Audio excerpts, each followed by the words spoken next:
They laughed when he walked into town wearing mud-stained boots, a quiet farmer with a little girl holding his hand. No one noticed the way he studied the land, the machines, the people like he was measuring something invisible. He never argued when they called him a failure. He never explained himself when they asked why a man like him had thrown away everything to chase dirt and seasons. He just kept working, kept watching, kept writing things in that worn notebook nobody had ever been allowed to see. Until one morning, a line of black SUVs rolled down the dusty road at the edge of town, raising a slow cloud of pale summer heat. A woman in a steel gray suit stepped out, shielding her eyes with one hand, scanning every face in that small, unhurried crowd. Then she stopped. She had found what she came for. "I've been looking for you," she said. The town fell silent, because the man they had called just a poor farmer, the man they had laughed at, pitied, dismissed, was the only one who could save a billion-dollar empire. The summer that nearly broke Harlan County started the same way every bad summer did, with a sky that looked like bleached linen and a wind that carried more dust than promise. Caleb Marsh rose before 5 each morning. He moved through the dark of the small farmhouse, the way a man moves when he does not want to wake something fragile, slowly, with intention. He filled his coffee cup from the old drip machine on the counter, stood at the kitchen window, and watched the pre-dawn light begin its slow, grudging spread across the field. The field was not much. 40 acres of clay-heavy soil that most of the county's farmers had long since written off. The neighbors to the east ran soybeans on ground that at least had some drainage. The family to the west had leased their land to a corporate operation 3 years back and taken their money and their relief. Caleb had neither option and neither interest in either. He had the 40 acres, the farmhouse that needed a new roof, a tractor with a cracked fuel line he had patched twice, and Lily. Lily was 7 years old and possessed of the particular gravity that belongs to children who have learned early that the world is not entirely safe. She had her mother's dark eyes and a habit of tilting her head slightly to the right when she was thinking hard about something. She drew constantly in her notebooks, on the backs of feed receipts, once on the wall beside her bed in pencil, which Caleb had looked at for a long moment, before deciding not to paint over. She drew the field. She drew the old tractor. She drew the birds that gathered on the fence line in the mornings, and the way the light moved across the floor through the kitchen window. She drew her father's hands. She never drew her mother. Caleb had noticed but never asked. Some things you let a child carry to the words herself.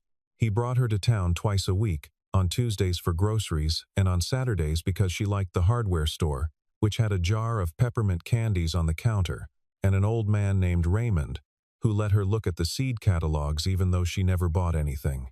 Caleb walked those trips the same way he walked everything, quietly, observantly, like a man who had learned to gather information from the world without appearing to do so. He had a habit, when he passed a piece of equipment, of slowing just slightly. Not obviously. Just enough. His eyes would move across a pump housing, a drive belt, a hydraulic coupling, and whatever he saw would register somewhere inside him in a language he no longer tried to explain to anyone. He had stopped explaining things years ago. It never helped. That Tuesday morning in late July, he passed the irrigation system on the Hadley farm at the edge of town and noticed something in the rhythm of the sprinkler heads. A stutter, faint, almost undetectable if you weren't listening for it. He watched it for 40 seconds from the road. Then he walked on. At the grocery, Mrs. Delaney at the register looked at his items: flour, dried beans, a bag of rice, one small carton of orange juice for Lily, and made the small tightening around her mouth that she always made. "You know the bank's already written off 3 farms this season," she said, not looking at him. "Farnham, the Coopers, and I hear the Tilsons are behind." "I know," Caleb said. "People say it's the soil. I say it's stubbornness." She looked at him directly then. "Some men don't know when to quit." Caleb put the money on the counter. He picked up his bags. He looked at Lily, who was studying the pattern on the linoleum floor, with great attention, as though she had not heard any of it. He had heard everything Mrs. Delaney had not said. That evening, after Lily was asleep, he opened the notebook. It was a composition notebook, the black and white kind, and it was nearly full. Not with ordinary notes. With data. Soil moisture readings taken by hand with a tensiometer he had built himself from salvaged parts. Temperature gradients across different sections of the field at different times of day. Rainfall distribution mapping. Observations about root depth and compaction at various coordinates he had marked with small painted stones. A seasonal analysis of yield-to-input ratios for every crop he had attempted on the 40 acres, with margin notes about what the numbers suggested about subsurface water movement and mineral depletion patterns. The notebook looked like the work of someone who thought in systems. He closed it and set it on the shelf above the window, where it had always lived, and went to bed. The loan application had taken Caleb 3 weeks to prepare. He had documented everything current asset value. Projected yield based on the irrigation modifications he intended to make. A cash flow analysis running 18 months forward. He had typed it on the library computer on 3 separate Tuesday mornings, while Lily sat beside him drawing pictures of the building across the street. The bank manager's name was Dale Whitmore, and he had the kind of face that had settled early into an expression of permanent, mild condescension. He flipped through the application the way a man flips through a magazine he has no intention of reading quickly, turning pages before he had finished what was on them. "You're asking for $12,000, Dale said, "for seed, soil amendment, and 2 additional drip line runs on the east section," Caleb said, "based on a 40-acre operation." Dale set the application down. "Mr. Marsh, your last 2 seasons didn't. The last 2 seasons had a drought index of 0.7 and 0.6, respectively," Caleb said. "My soil amendment plan addresses the moisture retention issue. The drip lines would reduce per acre water draw by approximately 30%. I appreciate the effort." Dale said this with a smile that meant the opposite. "But we have to look at the numbers as they are. Not as you believe they could be." Caleb was quiet for a moment. "Which numbers would you like to look at?" Dale closed the folder. "I'm going to have to decline the application." Outside on the sidewalk, Roger Tilson, who ran 200 acres of corn 3 miles north of Caleb's property, and who had a way of speaking loudly at low volume that carried across any room, said to no one in particular, though everyone in earshot heard it, "Boy thinks he's smarter than the rest of us. Big city engineer comes home to play farmer." A laugh from somewhere behind him. "How's that working out for you, Marsh?" Caleb did not look at Roger Tilson. He looked at Lily. She was watching her father's face, with an expression so careful and so composed that it broke something very small inside him that he did not let show. He took her hand and they walked to the hardware store. And Raymond gave her a peppermint candy and let her look at the fall seed catalog, and Caleb stood at the counter and talked with Raymond about the stutter he had noticed in the Hadley sprinkler system. Raymond said the Hadleys had mentioned it but couldn't find anyone to look at it. "I'll take a look," Caleb said. He spent 3 hours on the Hadley system that afternoon. Lily sitting on the fence with her notebook. He found a pressure differential issue in the main line caused by sediment buildup in the secondary filter housing, a fix that required 40 minutes of actual work once it had been properly diagnosed. He charged the Hadleys nothing and refused the $20 Harold Hadley tried to press on him. Walking home through the dust and the heat, Lily said, "You fixed their machine." "Yes. Why don't you fix ours?" Caleb walked a few steps before answering. "Ours don't need fixing yet." She considered this. "Do you know what's wrong with everything before it breaks?" He thought about the notebook on the shelf above the window. "Sometimes," he said. "Sometimes you see it coming." Evelyn Carter had not slept more than 4 hours in 3 weeks. This was not unusual for her. She had built a 9-figure company on the conviction that time was the only resource that could not be recovered, and she had accordingly rationed her own sleep with the same ruthless efficiency she applied to operational budgets. But this was different.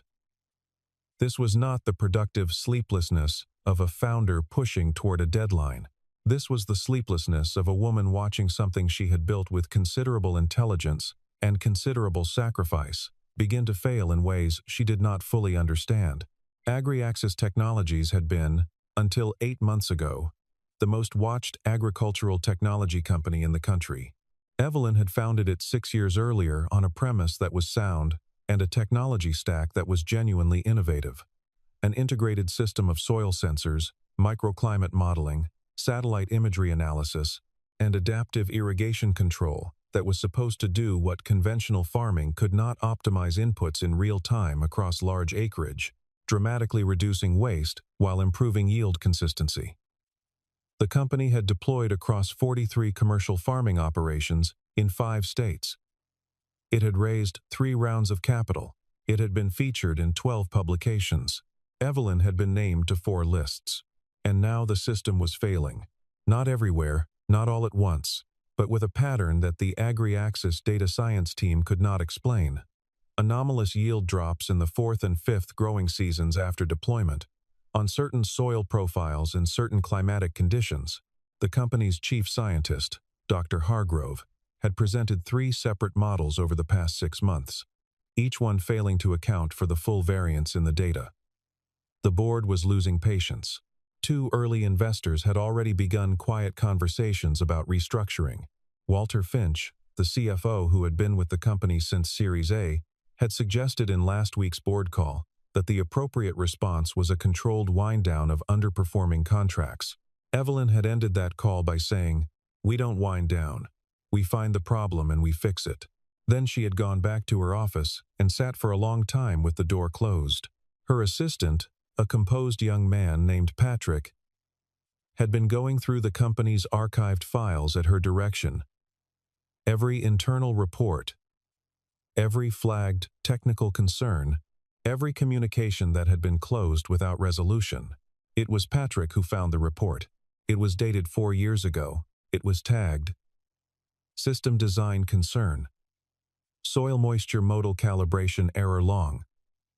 Cycle Degradation Risk. It was 8 pages long, technically rigorous, and written with the kind of clarity that came from someone who had thought deeply about a problem before committing it to paper. It identified, with unsettling precision, the exact failure mechanism that was now playing out in the field data. The report had been submitted internally. It had received a 1-paragraph response from the CFO's office, stating that the concerns had been reviewed and found to be within acceptable parameters. It had been filed and forgotten. At the bottom of the report, the author's name, Caleb Marsh, Senior Systems Engineer. Patrick stood in the doorway. He left the company approximately 4 years ago. No forwarding contact. I tracked him through county records. He's registered as a smallholding farmer in Harlan County. A pause. He's been there since. Evelyn read the report again. Slowly this time. Then she set it down and looked at the wall for a moment, with the expression of someone who has found the answer to a question and does not entirely like what it means. "Get the car," she said. Patrick had objected, professionally and persistently, for approximately 40 minutes.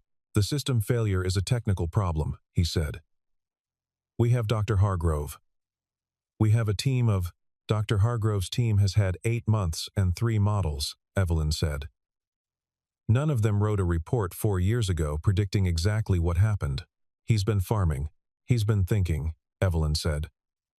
"Those are not mutually exclusive. The drive from Chicago to Harlan County took most of a day." Evelyn used the time to read.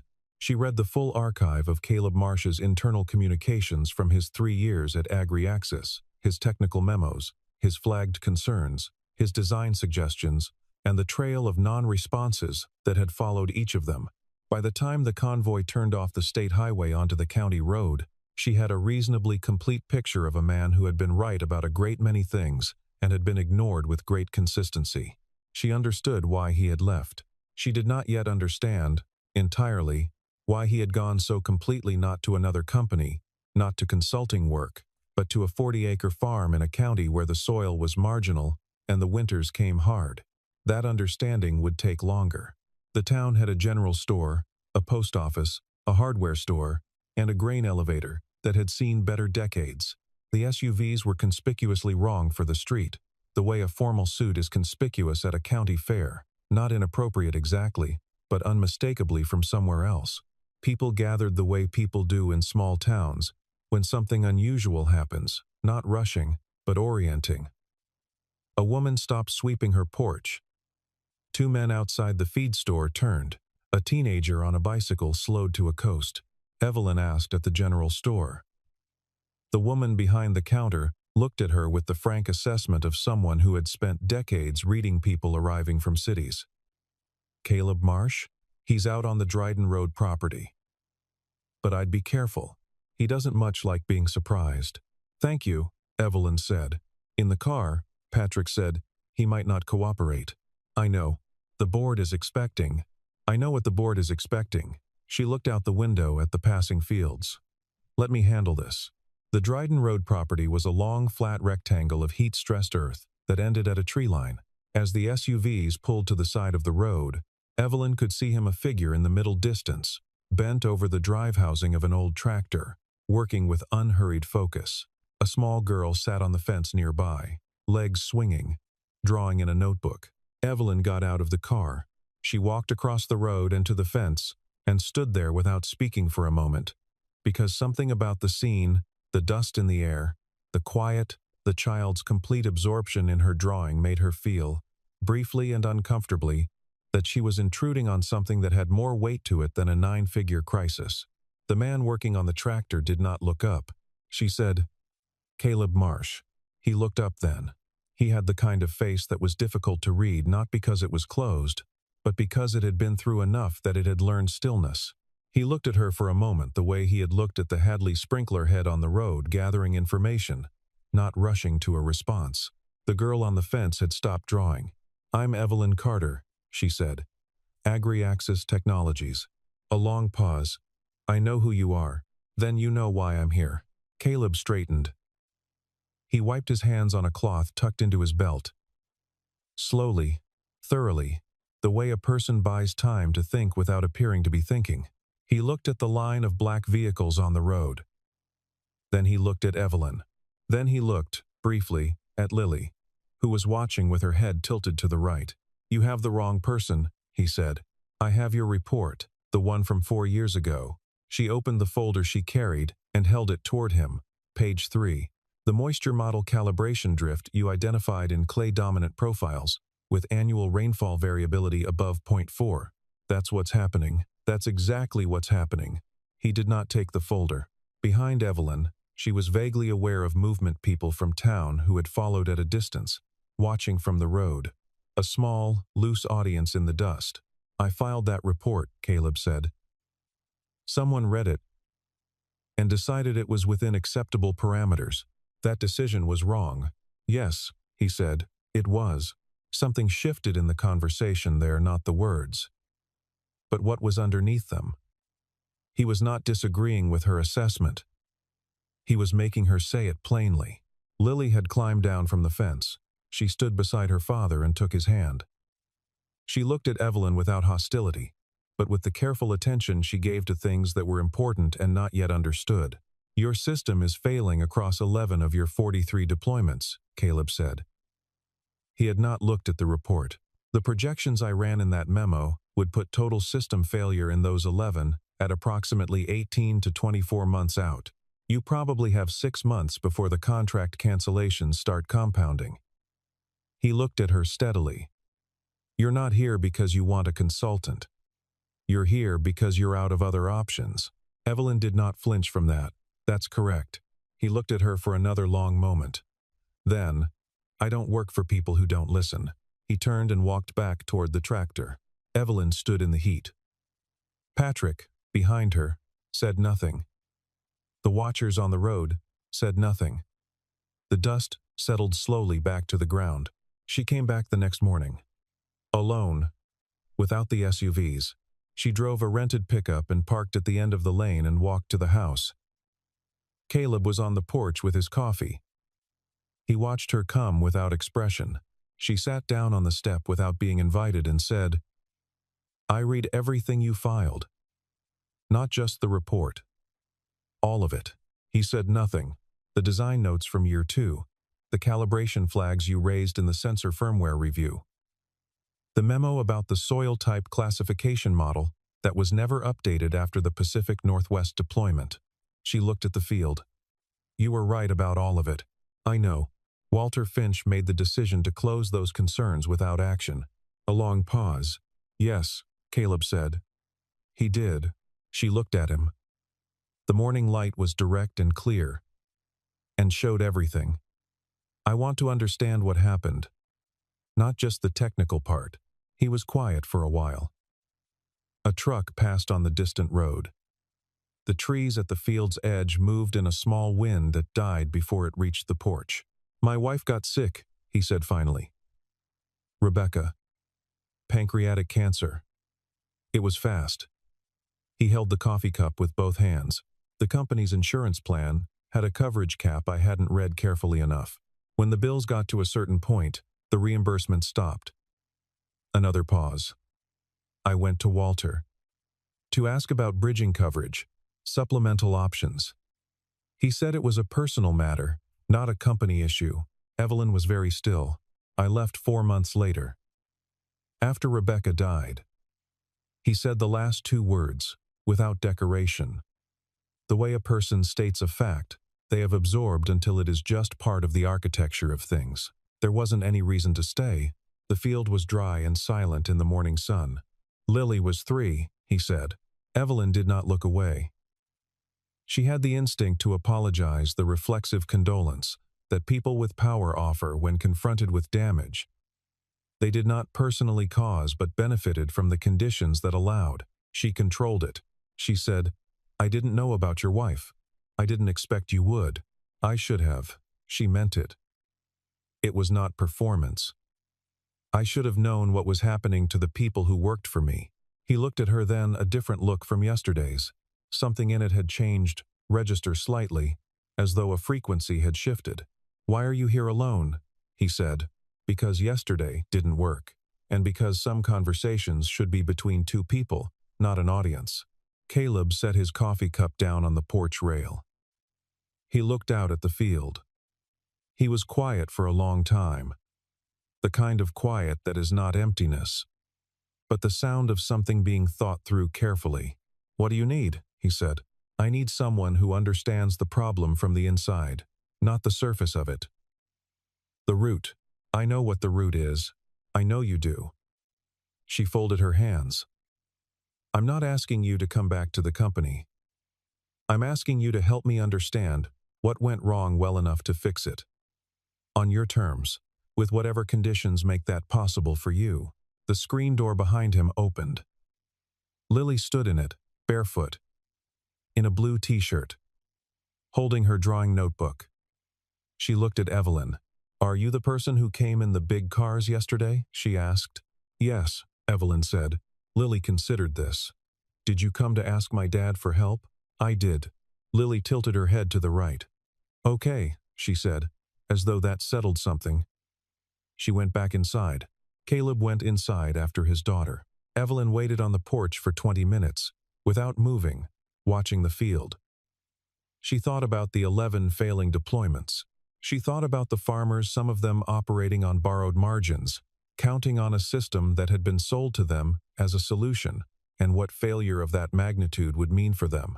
She thought about Walter Finch in his office, and the report in the folder, and the 1-paragraph response that had been filed in a drawer for 4 years. When Caleb came back outside, he sat down in the other chair. "Lily asked me something this morning," he said. "She asked if the farms where your system is failing, if the farmers have families. Most of them." She said something. He looked at the ground for a moment. She said, "If the system fails, do those families lose things?" It was not a question. He already knew the answer. I told her yes. Some of them might lose their operations. Evelyn said nothing. She asked me if I could fix it. He was quiet. I told her I thought so. Another pause. She said, "Then you should." The field stretched out in the July heat. The sky was the color of old bone. "My conditions," Caleb said. "Full access to the system architecture and all current deployment data. I work from here, remotely, except for 2 on-site visits I'll determine. No one manages my process. No deliverable timelines except the ones I set after I've assessed the full scope." He looked at her directly. "Walter Finch is removed from any involvement with this project. If the investigation of the design failure leads where I think it leads, The documentation stays complete and unaltered. You don't bury what it shows. Evelyn said. That last condition involves the board. I know. Walter has been with the company for 6 years. He has relationships with 3 of the board members. I know that too. Caleb's voice did not change. That's the condition. She looked at him. She looked at the field. She thought about what it had cost her to get here. Not the drive, not the hours, but the thing it meant about her company, about the years she had spent building something that had a wound in it she hadn't seen, or hadn't looked for. Agreed, she said. The first data package arrived on Caleb's laptop, an older machine he set up on the kitchen table after Lily went to school within 2 hours of Evelyn's departure. It was 17 gigabytes of sensor logs, field reports, calibration histories, and system event files from all 43 deployments. He opened it the way you open something you have been waiting for, with a complicated kind of patience, carefully, without hurry, already knowing some of what you will find. He worked for 11 days. Not continuously, he still ran the farm. He was still up before 5, still checking the field, still logging his own soil readings in the composition notebook on the shelf above the window. But after Lily left for school and before she came home and in the hours after she went to bed, he worked through the data. The core problem was what he had described in the 4-year-old report, confirmed and elaborated by 4 additional years of deployment data. The moisture model, the foundational algorithm that informed the system's irrigation decisions, used a soil classification system that did not adequately differentiate between soil profiles that behaved similarly in short-cycle conditions, but diverged significantly over multiple growing seasons. The system was optimizing correctly for year 1 and year 2. By year 4, in certain profile types, it was systematically under-irrigating in a pattern that compounded drought stress in the root zone in a way that surface measurements could not detect. The fix was not simple. It required a reclassification of the affected deployments, a recalibration of the moisture model against long-cycle field data, and a firmware update to the sensor network that would require on-site deployment. It also required something that was harder to quantify, an admission, in the documentation, that the original classification model had a known flaw that had been identified and deliberately set aside. That was where Walter Finch became the problem. On the 9th day, Caleb received a call from an unknown number. It was Finch. The voice was smooth and reasonable, and carried the particular warmth of someone making a threat with a friendly expression. He did not introduce himself as threatening. He spoke about complexity, about the difficulty of making decisions under uncertainty, about how reports like the one Caleb had filed were a normal part of an engineering process that involved many competing considerations. He said the word liability 3 times in 4 minutes, without once saying it directly. Then he said, I think we both understand that there are ways to solve this problem that don't require digging through historical decisions that were made in good faith. Caleb had been expecting the call. He had been recording it since it began a detail he did not share with Finch. Thank you for calling, Caleb said. I'll keep your perspective in mind. He sent the recording to Evelyn within the hour. On the 11th day, he was ready. The board meeting was held in the Agri-Axis offices in Chicago. Evelyn had arranged for Caleb to present remotely, his camera on, his voice through the room's speaker system, his slides on the main display. He sat at the kitchen table in Harlan County with a glass of water and the composition notebook open beside the laptop, though he did not look at the notebook during the presentation. He had everything he needed in his head. There were 9 people in the room. 6 board members, 2 senior investors, Walter Finch and Evelyn, who sat at the end of the table. Finch had prepared. He had a presentation of his own, a 12-slide deck that laid out a narrative in which the current system failures were the result of deployment conditions that deviated from the original product specifications, in which the responsibility lay with field implementation teams and external contractors, and in which the 4-year-old report was characterized as one of many competing technical assessments that had been reviewed and found to be speculative. He delivered it well. He had practiced. Then Caleb's feed came on the main screen. He did not open with a slide. He said, I'm going to walk through the data. I'll take questions at the end. For the next 40 minutes. He did exactly that. He did not editorialize. He did not make it personal. He showed the sensor logs from the 11 failing deployments mapped against the moisture model's calibration baseline. He showed the divergence curve beginning in year 3 and compounding through year 4. He showed the soil profile classifications and the specific failure in the algorithm's differentiation logic.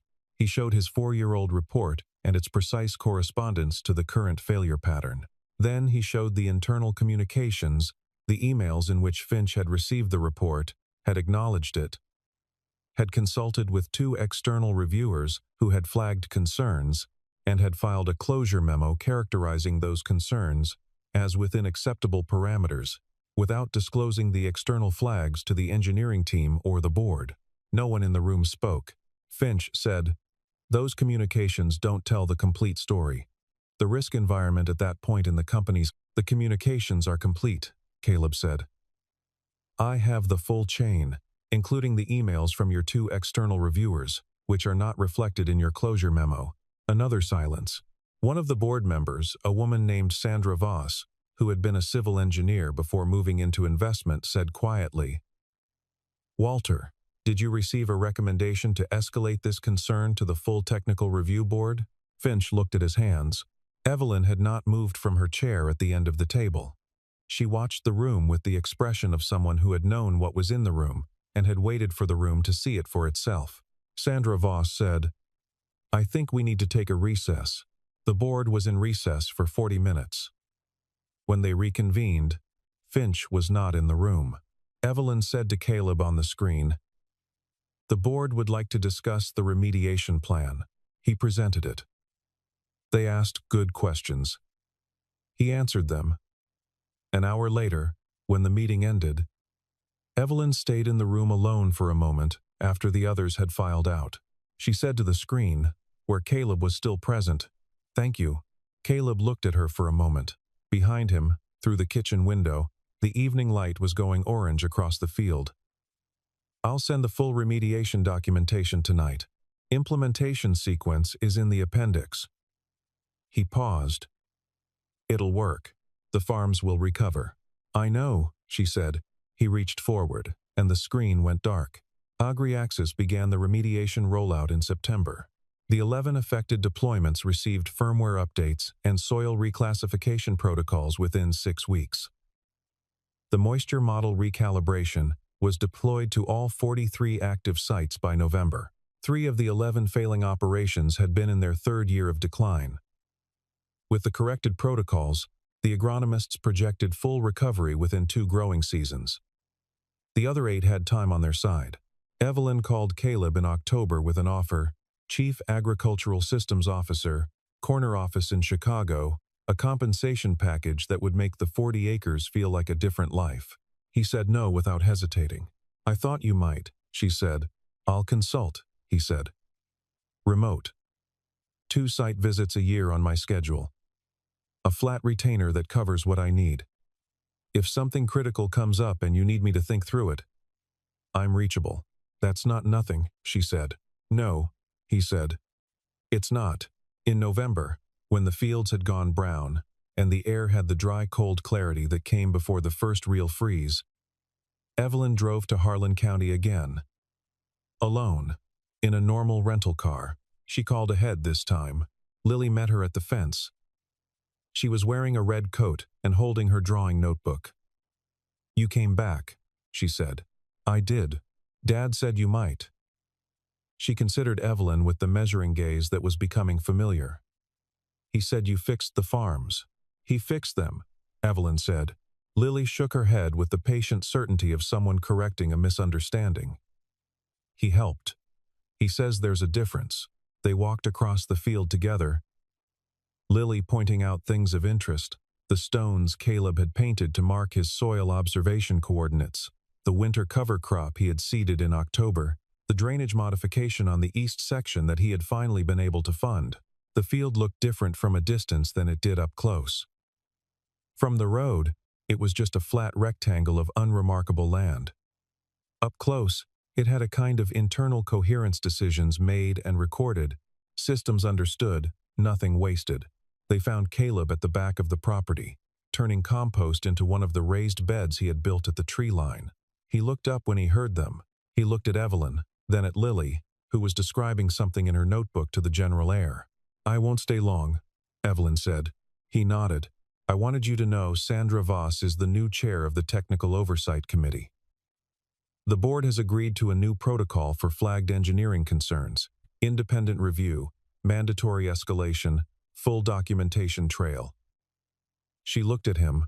"It's named the Marsh Protocol, in the internal documentation." He was quiet for a moment.